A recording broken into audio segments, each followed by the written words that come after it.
Bom, queridos, que bom que você veio aqui essa noite, que bom que você está aqui, que bom que você atendeu a esse apelo.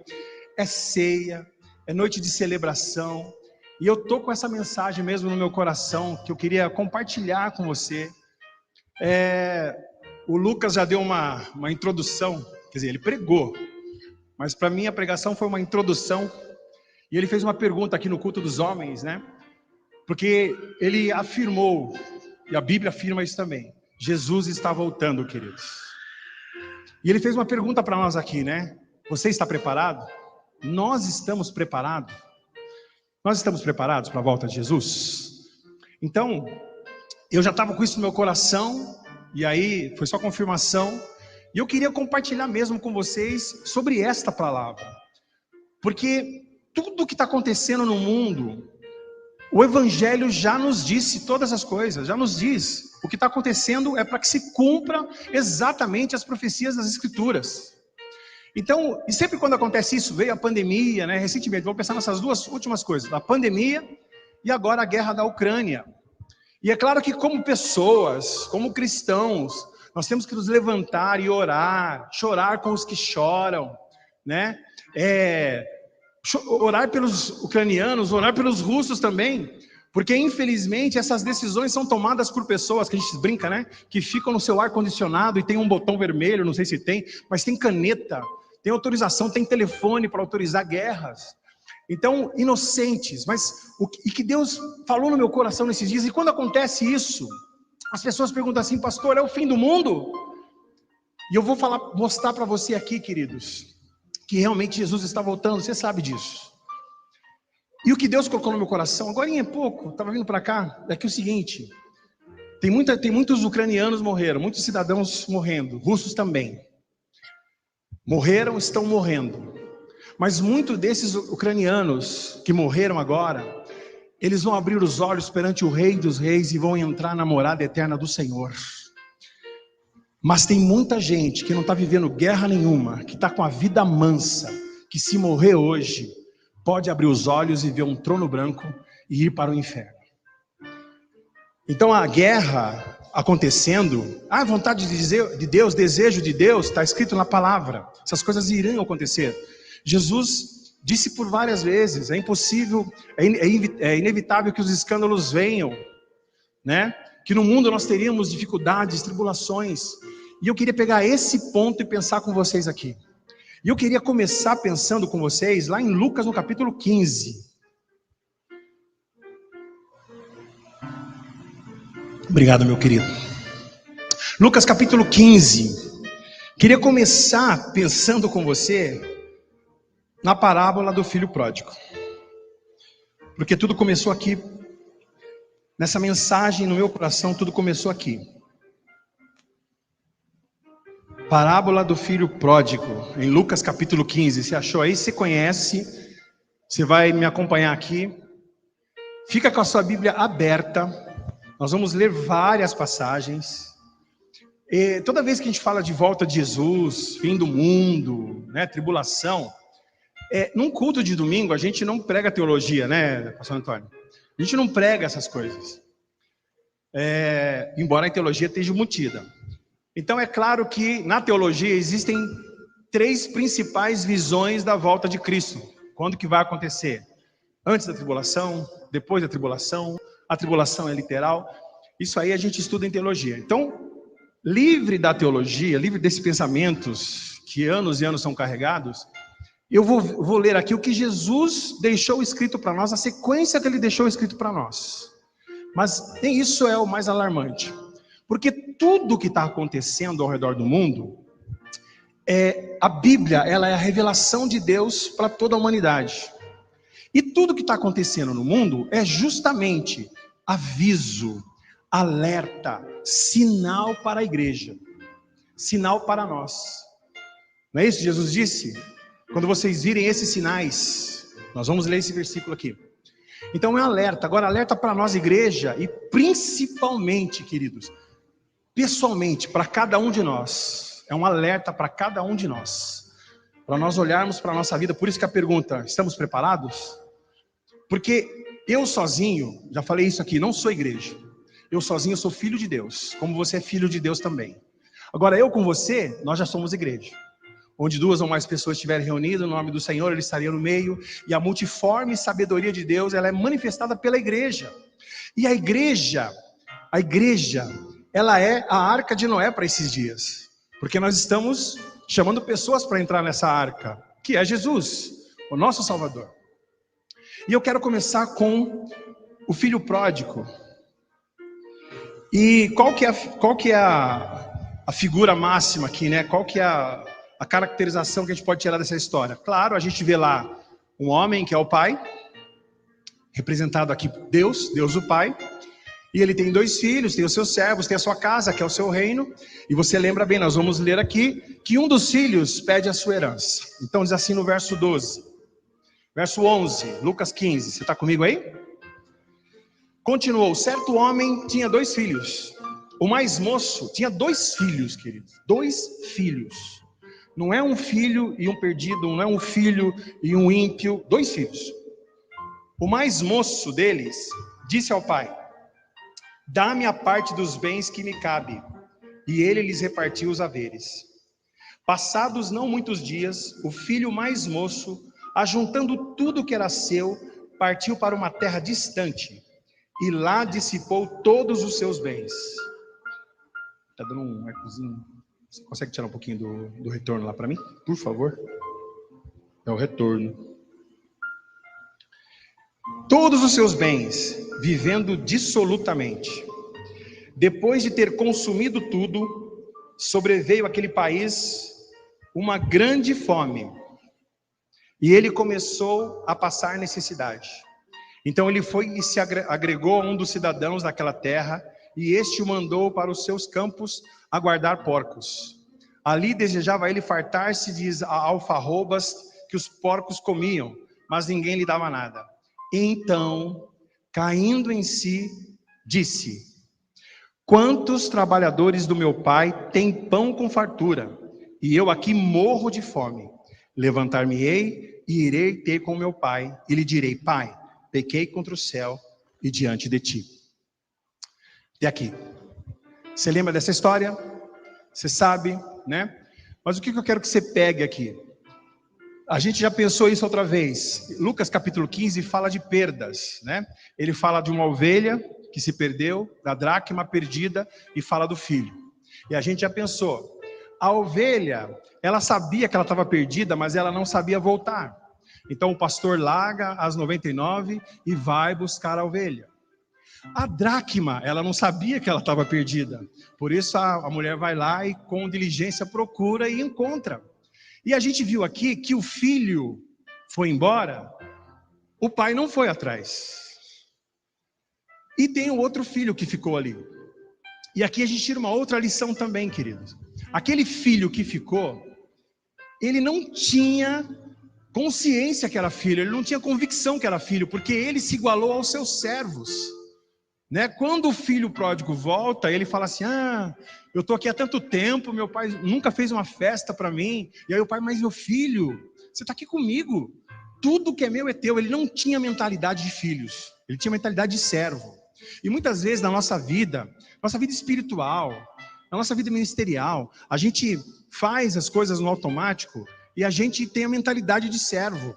É claro que na qualidade de pastor eu sou servo de vocês aqui, mas mais do que servo, e nós somos servos uns dos outros, mas mais do que servos, nós somos filhos de Deus.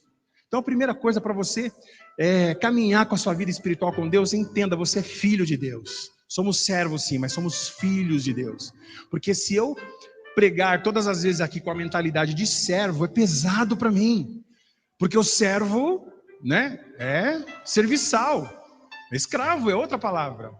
Eu tenho que ter essa mentalidade de filho. Eu estou aqui servindo porque eu sou filho de Deus. Você também. Sirva, ame, viva, porque você é filho de Deus. Você pode afirmar isso. Você vai falar assim para a pessoa, assim, ó. Você não vai falar assim: você é filho de Deus. Você vai falar assim, ó: eu sou filho de Deus. Fala aí. Olha para a pessoa e fala assim: eu sou filho de Deus. E você? Você também é? Amém. Então nós somos irmãos. Olha que legal. O outro que voltou, a gente também já pensou isso. Quando ele foi embora, quando é que a gente ganha a herança? Quando morre. Então, para esse filho, quando o pai morre, então para esse filho, o pai tinha morrido. Mas eu quero que você abra sua mente aí e entenda o seguinte: os dois eram filhos, um se considerava servo, o outro queria ir embora. E quando ele vai embora, ele pega toda a herança. A Bíblia fala que nós que aceitamos a Cristo, nós somos herdeiros e co-herdeiros de todas as coisas de Deus. Eu e você. Essa herança já está conosco. Aceitamos a Cristo, herdamos tudo de Deus. Tudo. Então, nós temos a saúde de Deus, nós temos a graça de Deus, o amor de Deus, a riqueza de Deus. É tudo nosso, em Cristo Jesus. Como aquela canção que a gente canta, né? Tudo que Jesus conquistou na cruz é direito nosso, é nossa herança, é nossa herança. Ele nos deu o poder de sermos chamados filhos de Deus. Então imagine esse filho pródigo, ele pegou essa herança e vai para o mundo. E nós também, queridos, porque nós temos a herança de Deus e nós estamos aqui no mundo. E nós estamos gastando as riquezas de Deus, a herança de Deus no mundo. Porque ide, pregar o evangelho, ide, vivam a vida de vocês, vivam. Estamos vivendo. Então nós somos parecidos com esse filho pródigo. Parecidos. Porque nós temos a herança também. Estamos usando a nossa herança. Guarda essa figura aí. Agora vamos lá. A pergunta que sempre me perguntam então, pastor, já é o final dos tempos? E eu vou falar para você que o final dos tempos já começou faz tempo. Abre comigo lá em Atos, capítulo 2. Atos, capítulo 2.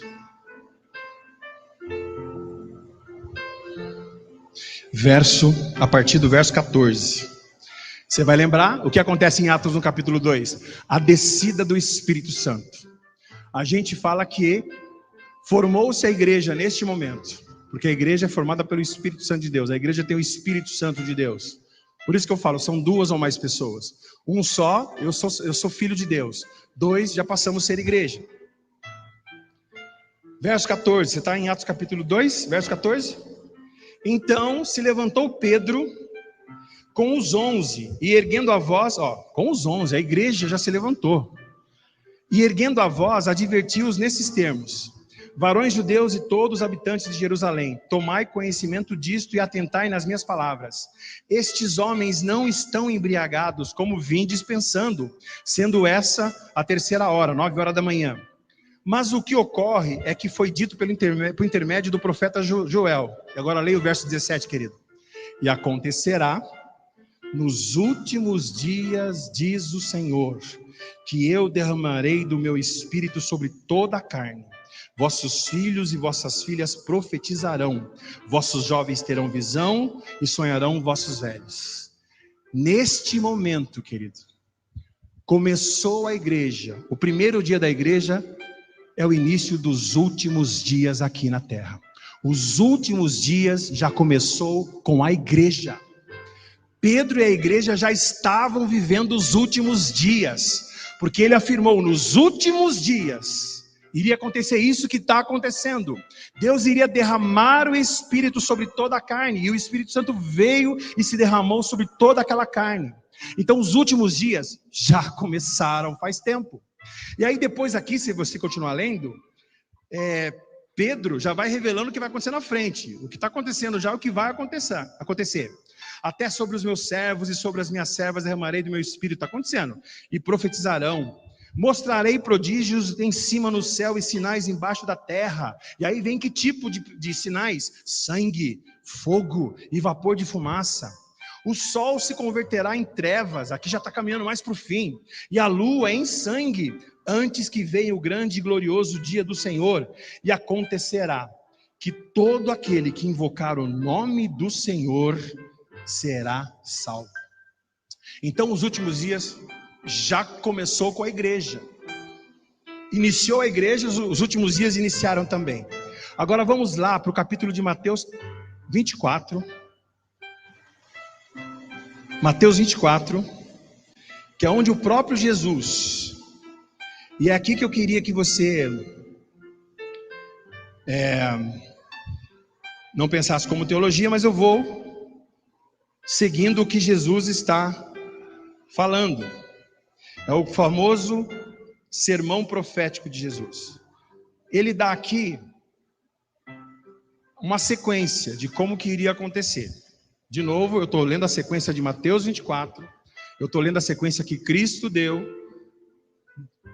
a despeito da teologia. Então Jesus está lá e está começando a fazer essa declaração dos últimos dias que já começaram. Aqui não tinha começado ainda porque o Espírito Santo não tinha descido, mas para nós já começou. E ele fala assim, capítulo 24, verso 3. Aliás, o título na minha Bíblia é O Princípio das Dores. No Monte das Oliveiras, achava-se Jesus assentado. Quando se aproximaram dele os discípulos, em particular, lhe pediram: dize-nos, quando sucederão essas coisas e que sinal haverá da tua vinda e da consumação do século? Porque Jesus já estava falando no capítulo anterior. E ele respondeu: vede que ninguém vos engane, porque virão muitos em meu nome, dizendo eu sou Cristo, e enganarão a muitos. Eu estava assistindo um documentário, não lembro se era na Netflix ou na HBO Max, falando de quantos falsos profetas já apareceram, né, se declarando Cristo. E nós no Brasil nós temos um, né, o Henrique Cristo, por exemplo. E certamente ouvireis falar de guerras e rumores de guerra. Eu estava lembrando daquele Tim Jones, né? E certamente ouvirei falar de guerras e rumores de guerra. Isso está acontecendo, querido? Tá ou não está? Guerras. Na nossa mente está fresquinha essa guerra da Ucrânia. Mas quantas guerras já aconteceram? Saddam Hussein, Bin Laden, a própria Rússia invadindo outros países, Iraque contra Irã, Afeganistão, Paquistão, né? Guerra das Malvinas, eu estava lembrando esses dias, gente, a Inglaterra e a Argentina. E eu lembro que eu tinha o quê? Eu devia ter uns 10 anos. Nós marchamos pela cidade de Socorro, porque falaram assim para nós. Olha para você ver como são as coisas, né? Os professores falavam para nós: vamos marchar, porque se a guerra chegar para o Brasil, vai convocar todos os brasileiros para lutar na guerra. Era 82, 83, se eu não me engano, né? Época do regime militar. Guerra das Malvinas, gente. Olha quantas guerras e rumores de guerra. Vai ter guerra, não vai ter guerra. Vede e não vos assusteis, porque é necessário que isso aconteça. Mas olha o que Jesus fala: mas ainda não é o fim.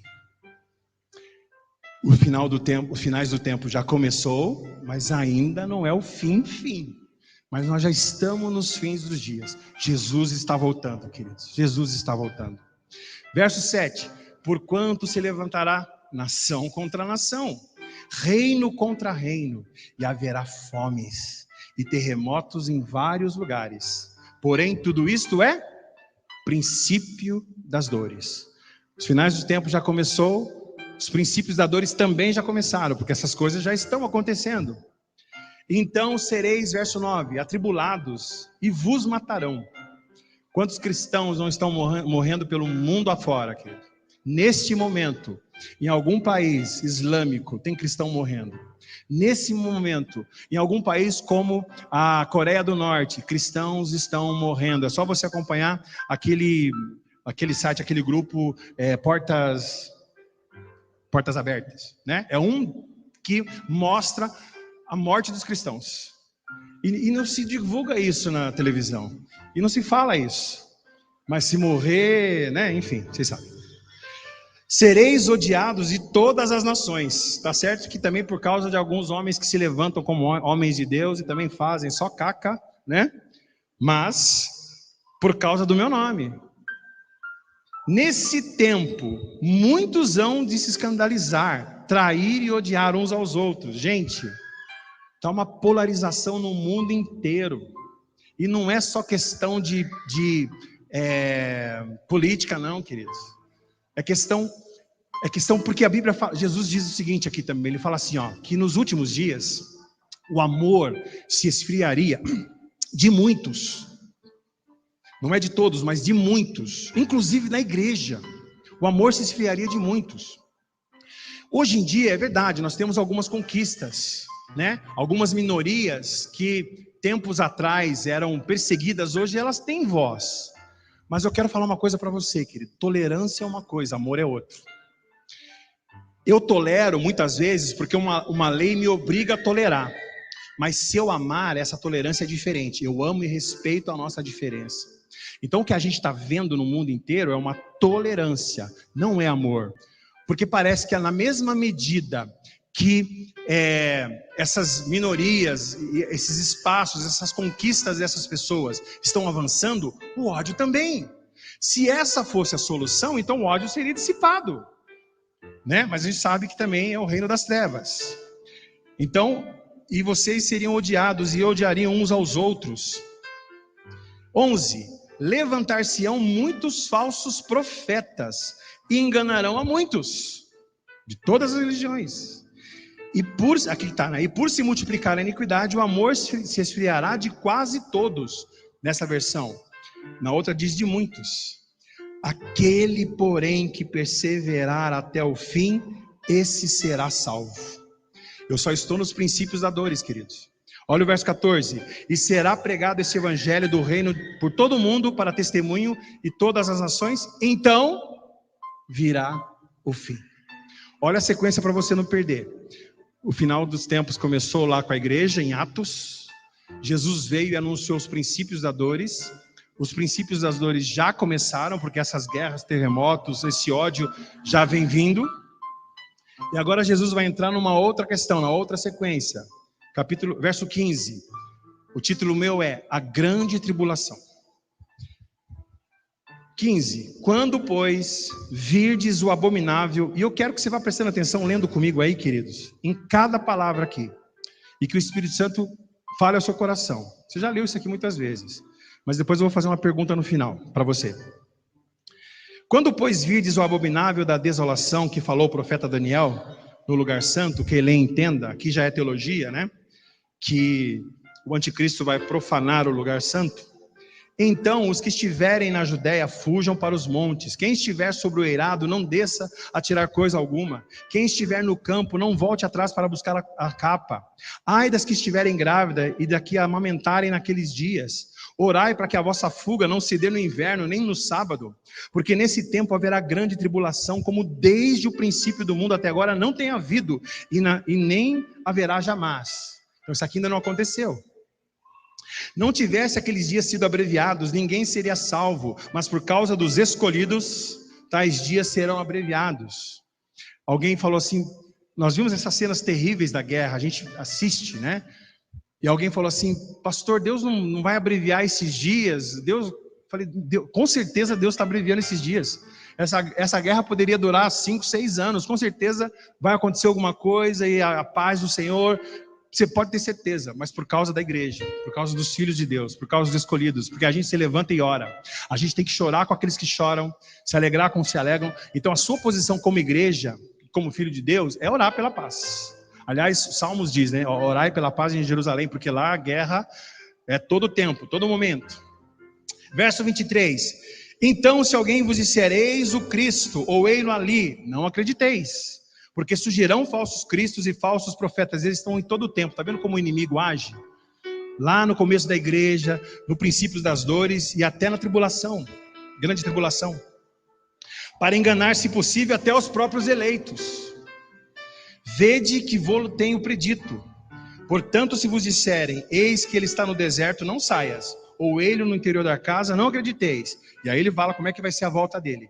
Porque assim como o relâmpago sai do oriente e se mostra até o ocidente, assim há de ser a vinda do Filho do Homem. Onde estiver o cadáver, aí se ajuntarão os abutres, né? Ou seja, quando realmente Cristo aparecer, aí nós iremos ao seu encontro.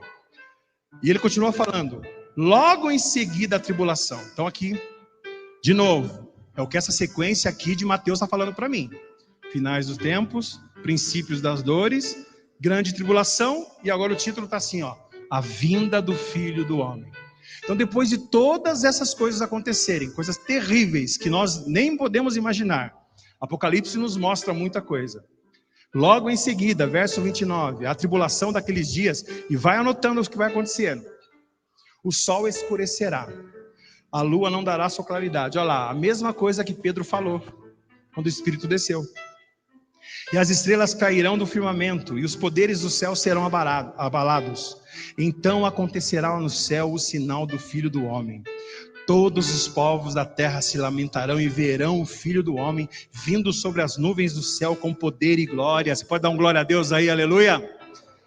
E ele enviará os seus anjos com um grande clangor de trombeta, os quais reunirão os seus escolhidos dos 4 ventos, de uma extremidade à outra do céu. Aleluia! É Cristo vindo, reunindo-se com seus filhos, com a igreja.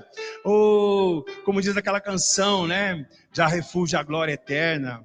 Né? Breve os reinos desse mundo seguirão as suas leis, os sinais da sua volta mais se mostram cada vez. A gente já está cantando isso há um bom tempo.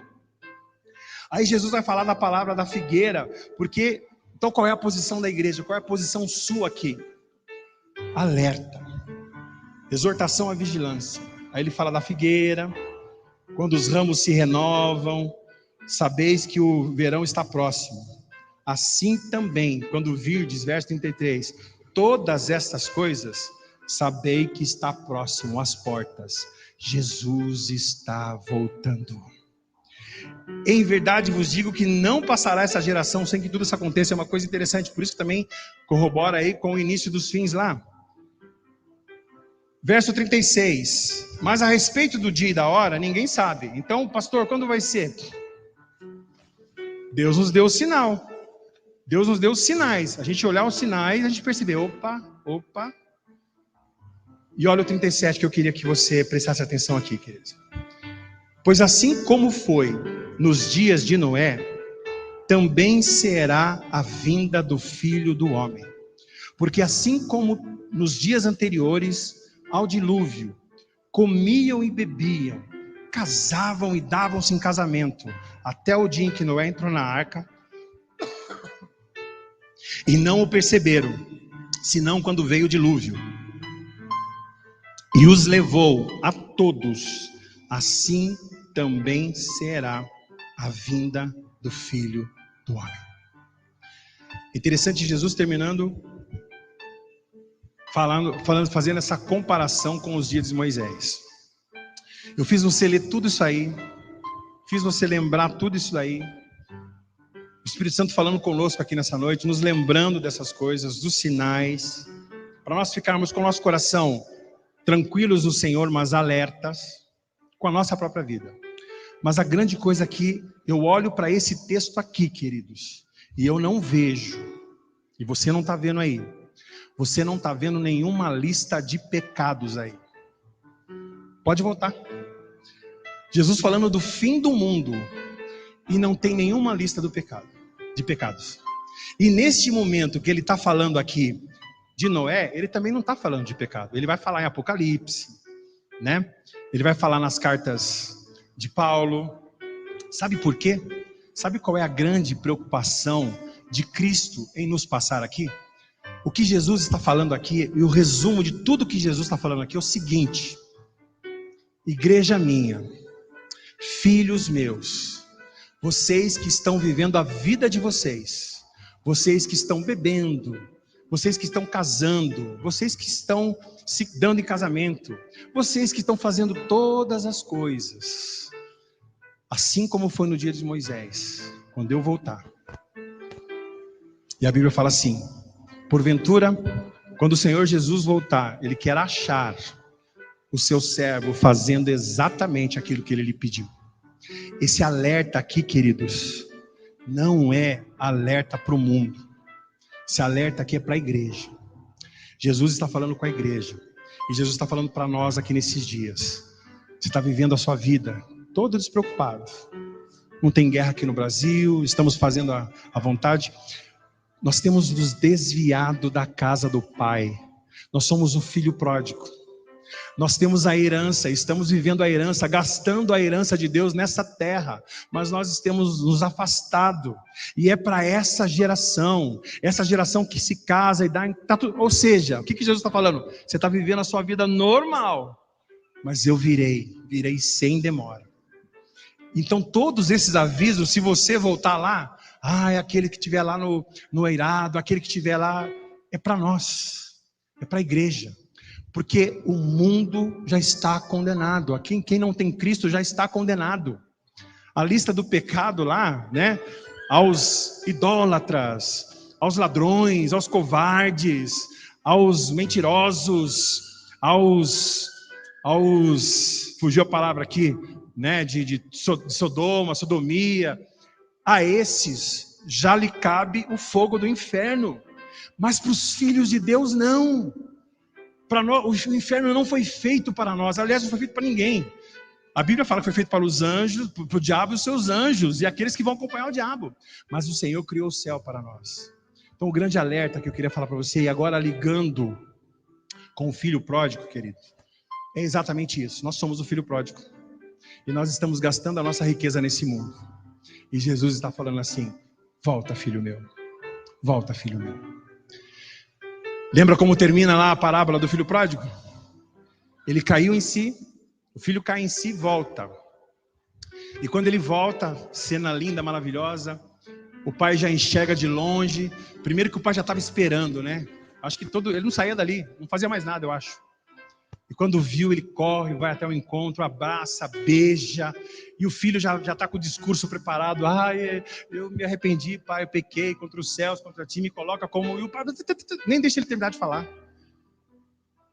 E o que me chama a atenção é que ele fala assim: trazei a melhor ovelha, trazei a melhor roupa, vou dar uma festa, porque o meu filho estava morto, mas ele agora vive. Meu filho estava perdido, mas ele agora foi achado. Nós vamos participar da ceia nessa noite, queridos. Mas do jeito que você está aí mesmo, eu até vou chamar já os irmãos para vir aqui. Do jeito que você está aí mesmo. Essa é a mensagem que você precisa ouvir. Porque eu posso estar com a herança de Deus. Eu posso estar representando Deus. Eu posso ser chamado até de filho de Deus. Mas pode ser que eu esteja morto e não vivo. Essa mensagem é para mim e para você, querido. Para nós participarmos da ceia, mas para você avaliar a sua vida. Como tem sido a sua vida? Porque, de novo, a pandemia, a guerra, é sinal para nós. Eu acredito que é uma avaliação de Deus para ver o nosso coração, para ver o meu coração. Pandemia, tudo que acontece de ruim na nossa vida, é Deus escaneando o meu coração. Esquadrinhando, a palavra diz. Escaneando é novo, né? Esquadrinhando o meu coração. Se o meu coração de fato é coração de filho. Se eu sou esse filho que pegou a herança e está gastando no mundo, ou se eu sou esse filho que tem entendimento de filho e que estou na casa do Senhor e estou fazendo a sua vontade. Queria que você meditasse nisso. A ceia é para todos os filhos de Deus participarem. Aqueles que entendem a vontade de Deus, que aceitaram a Cristo como seu Senhor e Salvador, que foram batizados na água, aquele cujo seu coração está limpo diante de Deus e nada lhe acusa, nós podemos participar da ceia. Mas hoje, além de meditar nisso, como a palavra de Deus fala, né? Medita o homem, vai lá então e participe da ceia. Queria que você pensasse na sua vida espiritual com Deus nessa noite, querido. O Espírito Santo falou conosco nessa noite. Falou comigo. Volta para a casa do Senhor. Pastor, mas eu estou aqui na igreja, estou vindo. Não, volta para a casa do Senhor. Volta para aquele lugar onde o Senhor te colocou. Quando eu me converti, em Isaías tem um trecho que foi traduzido de uma outra forma, que é assim: eu devo florescer aonde o Senhor me plantou. Devo florescer. E eu ficava perguntando o que era isso. Era a casa do Senhor. É na presença dele. É aqui que eu vou florescer. Eu sou filho de Deus, eu posso estar lá no mundo e longe da presença de Deus. Estou com a herança de Deus, eu sou herdeiro de Deus, sou herdeiro de Deus. Onde você for, você é herdeiro e co-herdeiro de Deus. Aonde você for. Até o último dia da sua vida, você é herdeiro de Deus, co-herdeiro de Deus. Só que nesse último dia da sua vida, se você estiver longe da casa do Pai, meu filho está morto. E morte é separação com Deus. Então feche os seus olhos, queria que você, sentado mesmo, meditasse no seu coração. E se o Espírito Santo falou com você nessa noite, querido, se você é o filho pródigo,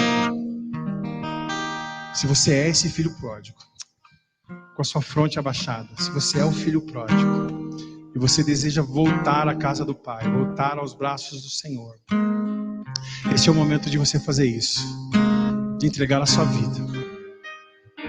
Aí onde você estiver mesmo, todo mundo com a cabeça abaixada, se você é esse filho pródigo, você pode aí mesmo falar para Ele: Senhor, eu quero. Se você deseja, se você quiser levantar sua mão para nós orarmos por você aí, faça isso, em nome de Jesus. Mas conversa com Ele, não deixe você achar que a sua herança está te levando para algum lugar, queridos. As promessas de Deus para a nossa vida, elas são fiéis e verdadeiras.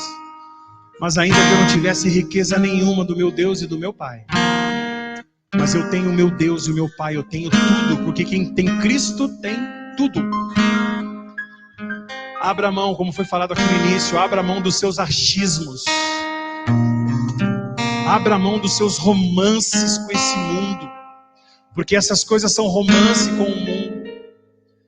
Abra mão da sua amizade com o mundo, para que você tenha amizade com Deus. Jesus está voltando e Ele está nos chamando. Se arrependa diante de Deus. Eu preciso me arrepender. Muitas vezes meu coração é como o filho pródigo, está longe do Pai. E essa noite eu me arrependo, Pai. Eu me arrependo diante de Ti. Confesso o meu pecado, confesso a minha necessidade. Faz isso, querido. E se você desejar, nós queremos orar por você. Mas continue meditando. Enquanto ministramos aqui,